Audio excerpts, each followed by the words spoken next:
રિક્ષા ચાલકો માટે દરેક પોલીસ સ્ટેશન વાઇઝ જાગૃતિ અભિયાન ચલાવવાના છીએ અગાઉ અને 2,000 રિક્ષાવાળા ભેગા કરીને એમને એની ટ્રાફિકના નિયમોની તાલીમ પણ આપવાના છીએ.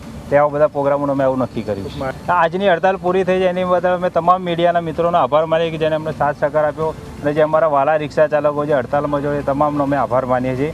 અને હવે કલાકમાં બધી રિક્ષાઓ બધી રાબેતા મુજબ ચાલુ થઈ જશે, જેનાથી બધાને સેવા મળશે. આ કાર્યવાહીનો મુખ્ય લોકો વિરુદ્ધમાં કાર્યવાહી કરવામાં આવી છે. એમાં ઘણા બધા પ્રશ્નો એવા હતા, મુખ્યત્વે એવા હતા કે સહ પેસેન્જરને બેસાડી અને ચોરી કરવાની આવે અથવા તો કોઈ પણ સિનિયર સિટીઝન્સ હોય એને કેફી દ્રવ્યો પીવડાવી અને બાર રિંગ રોડ પર ઉતારીને એની લૂંટ કરવામાં આવે અથવા જોર જબરદસ્તીથી પેસેન્જરને રિક્ષામાં બેસાડવામાં આવે. આ બાબતે રિક્ષા યુનિયનવાળાએ પણ ટ્રાફિક પોલીસ સાથે સહમતિ દર્શાવી છે અને એમને એ પણ ખાતરી આપી છે કે આ પ્રકારના કોઈ બિહેવિયર્સ એમના ધ્યાને આવશે તો એ તાત્કાલિક પોલીસના ધ્યાને મૂકશે અને આવા અસામાજિક તત્વો વિરુદ્ધમાં કાર્યવાહી થાય તો એમને પણ કોઈ જ વાંધો નથી. આ બાબતે એમણે એમના તરફથી અમને માહિતી પહોંચાડવાની પણ ખાતરી આપી છે. એટલે આ બાબતે ખૂબ હકારાત્મક અને સર્જનાત્મક વાર્તાલાપ જે છે આજે રહ્યો છે.